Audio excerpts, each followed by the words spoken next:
Assalamualaikum warahmatullahi wabarakatuh. Perkenalkan, saya Rudi Aryansyah, berasal dari UPBJJ UT Jakarta dengan NIM 0559782279. Pada kesempatan kali ini, saya akan mencoba membuat sebuah program Java untuk mengimplementasikan struktur data stack dengan eh, konsep LIFO, yaitu last in, first out. Pertama yang saya lakukan yaitu saya masuk ke VS Code, kemudian membuat file Java yang saya beri judul berupa stack livo example.java. Lalu selanjutnya kita akan membuat programnya di sini.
Baik, kita telah menyelesaikan sebuah pembuatan program.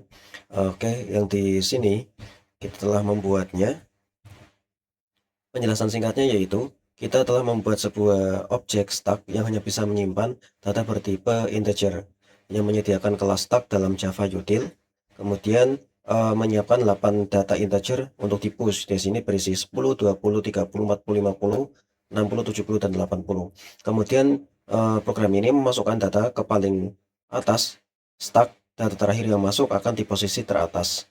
Nah, nantinya pada stack nanti akan melihat elemen teratas tanpa menghapusnya.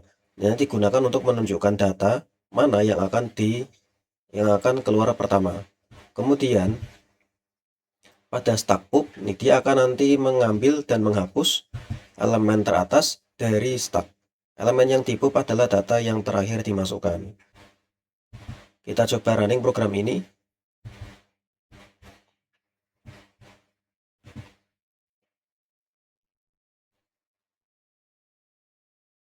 Nah, dapat kita lihat bersama di sini hasil programnya, yaitu menghasilkan sebuah konsep LIFO, yaitu last in first out, yang berarti LIFO di sini data terakhir yang masuk itu akan menjadi data yang pertama kali keluar. Bayangannya itu seperti ketika kita menumbuk piring. Setiap piring yang kita tumbuk selalu diletakkan di atas tumpukan yang di bawahnya.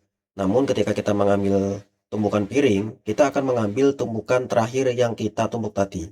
Nah, seperti ini kita telah menambahkan data 10, 20, 30, 40, 50, 60, dan 80. Nah, isi stack sebelum di pop atau belum diambil ini adalah seperti ini, dari 10 sampai 80. Ukuran stacknya 8 dengan elemen teratas yaitu 80. Kemudian nanti setelah proses pop, kita akan mengambil angka 80 ini, kemudian tersisa dari 10 sampai 70, kita ambil 70, tersisa 10 sampai 60, 60, tersisa dari 50 ke 10. Nah, isi stack setelah di pop ini kemudian akan menghasilkan angka dari 10 sampai 50.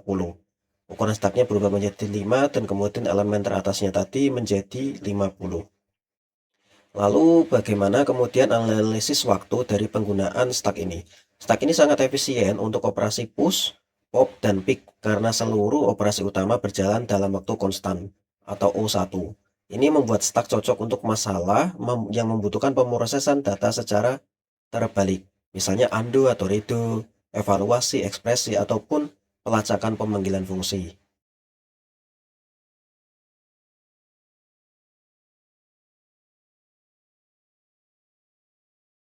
Nah, selanjutnya kita akan membuat data baru atau program baru untuk mengimplementasikan struktur data QW untuk konsep Vivo, yaitu first in, first out. Kita buat terlebih dahulu contohnya di sini QW Vivo example.java.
Baik, kita telah selesai menyelesaikan program kedua, yaitu kue-kue untuk Vivo.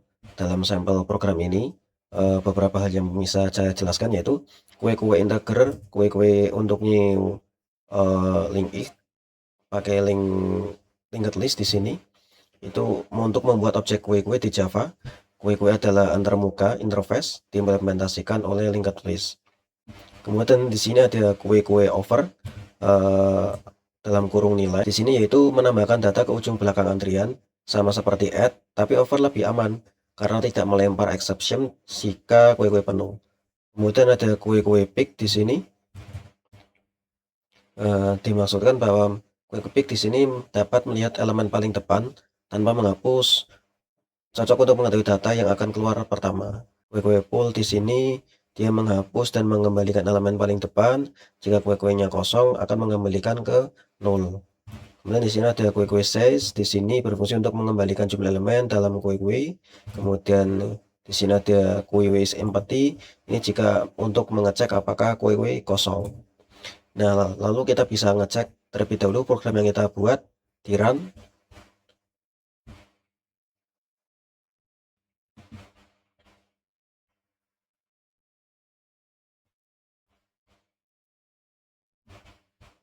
Maka akan menghasilkan program seperti ini. Proses NQQ dalam konsep Vivo di sini, Vivo berarti data yang pertama masuk akan menjadi data yang pertama akan keluar. Nah, bayangkan seperti antrian di kasir supermarket. Orang yang pertama atau NQQ itu akan dilayani pertama di QQ.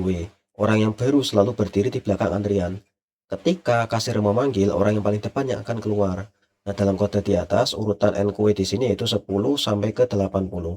Ini seperti antrian dari antrian pertama sampai ke 80. Kemudian, urutan DQW sendiri yaitu dari 10 sampai ke 80.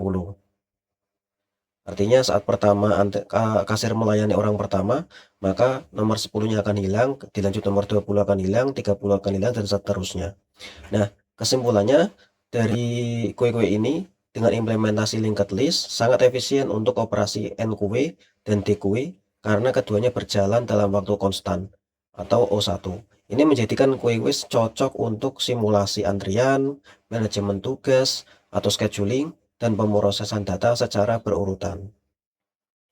Baik, selanjutnya kita telah sampai pada bagian akhir atau bagian ketiga, yaitu kita akan membuat sebuah struktur data atau berupa program Java menggunakan metode quicksort. Nantinya kita akan menampilkan data sebelum dan sesudah diurutkan serta menjelaskan secara singkat cara kerja algoritma quicksort ini. Langsung saja kita akan masuk pada pembuatan file baru. Di sini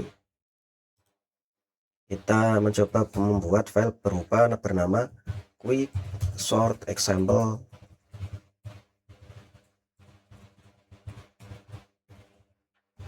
.java.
Baik, program telah selesai kita buat.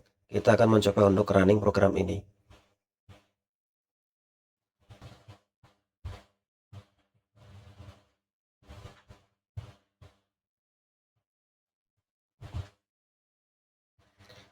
Baik, setelah di running akan muncul seperti ini, yaitu data sebelum diurutkan, dia masih acak seperti ini, kemudian setelah diurutkan, dia akan terurut dari yang terkecil sampai ke yang besar. Nah, lalu bagaimana cara kerjanya sebenarnya? Ide dasarnya quicksort itu seperti memilah kartu remi dengan cara ambil satu kartu sebagai patokan. Ini disebut namanya pivot. Nah, pisahkan kartu yang lebih kecil dari patokan ke kiri dan yang lebih kasarnya ke kanan. Lebih besarnya ke kanan. Setelah patokan sudah berada di posisi yang benar, lakukan hal yang sama pada tumpukan kiri dan tumpukan kanan. Terus berulang, sampai semua kartunya nanti terurut. Analogi lebih gampangnya, bayangkan kita punya tumpukan batu dengan ukuran yang berbeda. Kita akan ambil satu batu sebagai pivot, lalu kita membandingkan semua batu lainnya. Yang lebih kecil dari batu yang kita ambil tadi, akan kita ke kasih ke kiri, dan yang lebih besar akan kita taruh ke kanan. Nah, setelah semua tumpukannya habis, semua batu otomatis terurut dari yang kecil ke yang besar. Seperti itu seterusnya. Lalu kenapa disebut quick atau cepat? Karena rata-rata dia lebih cepat daripada algoritma sorting lain seperti bubble sort atau selection sort. Untuk data acak, dia tidak butuh memori tambahan banyak atau cukup di array yang sama dan proses memisah-misah membuatnya efisien. Bagaimana dari kompleksitas waktu? Yaitu kasus rata-rata seperti membagi kertas menjadi dua setiap langkah. Jadi total langkah seperti n kali log n. Misalnya datanya 1000, butuh sekitar 1000 kali 10 atau sekitar 10.000 operasi. Lebih cepat daripada 1 juta operasi pada bubble sort. Seperti itu. Baik, sekian dari saya dalam penjelasan tugas kedua struktur data kali ini. Kurang lebihnya mohon dimaafkan. Sekian, wassalamualaikum warahmatullahi wabarakatuh.